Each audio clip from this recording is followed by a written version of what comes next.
नाम से 14 पीढ़ी पूर्व मांधाता राजा हुए हैं।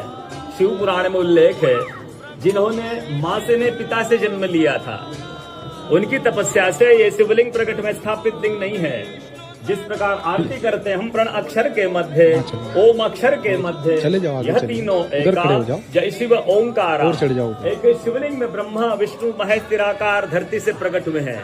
इसलिए अखंड दीप जो जल रहा है प्राचीन समय से, एक ही दीपक में 3 बातियां लगातार जल रही है, ब्रह्मा विष्णु महेश की। इस पहाड़ी के ऊपर 7 किलोमीटर का परिक्रमा मार्ग है, वो भी ओम आकृति में है। जो प्रभु के दर्शनों के लिए हम खड़े हैं, ये पर्वत जिस भगवान ओंकारेश्वर ज्योतिर्लिंग में विराजमान है, वो पर्वत स्वयं शिवलिंग की आकृति में है। चारों तरफ नर्मदा मैया जलहरी बनकर बह रही है। पूरे 12 ज्योतिर्लिंगों में शयन आरती होती है, लेकिन बाबा का विश्राम ओंकारेश्वर ज्योतिर्लिंग में है। यहाँ विश्राम करते तो उनके शयन के लिए झूला पलना चौपड़ पासे बिछाए जाते हैं।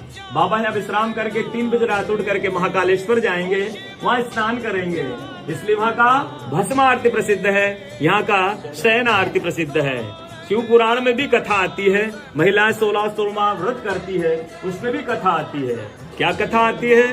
प्रतिदिन भोलेनाथ आते हैं, माँ के साथ विश्राम करके सुबह ब्रह्म मुहूर्त में उठकर चले जाते हैं। एक दिन जब भोले बाबा माँ के साथ पधारते तो माँ पुजारी से पूछती हैं, पुजारी हमें विश्राम के लिए जा रहे, चौपड़ पासे में किनकी जीत होगी? पुजारी बोलते हैं आज भोले बाबा जीतेंगे। ऐसा बोलकर पुजारी घर चले जाते हैं।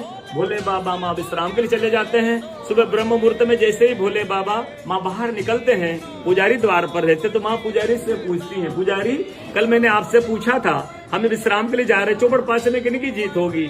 आपने कहा भोले बाबा जीतेंगे। मैं जीती हूँ। माँ ऐसा बोल करके उनको श्राप दे के चली जाती है। उनके तुरंत पश्चात अप्सराएं शिवलिंग पर जल चढ़ाने आती हैं। अप्सराएं पुजारी से पूछती, पुजारी अस्वस्थ क्यों हो गए, आप तो ठीक थे? फिर पुजारी बताते हैं, प्रतिदिन भोले बाबा माँ के साथ विश्राम करके चले जाते थे।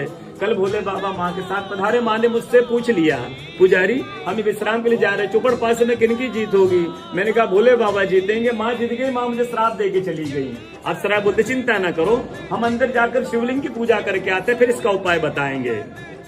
अप्सरा अंदर जाकर के शिवलिंग की पूजा करके बाहर आकर बोलती, पुजारी आप 16 सोमवार व्रत कीजिएगा, व्रत करते ही स्वस्थ हो जाएंगे, व्रत करते ही ठीक हो जाएंगे।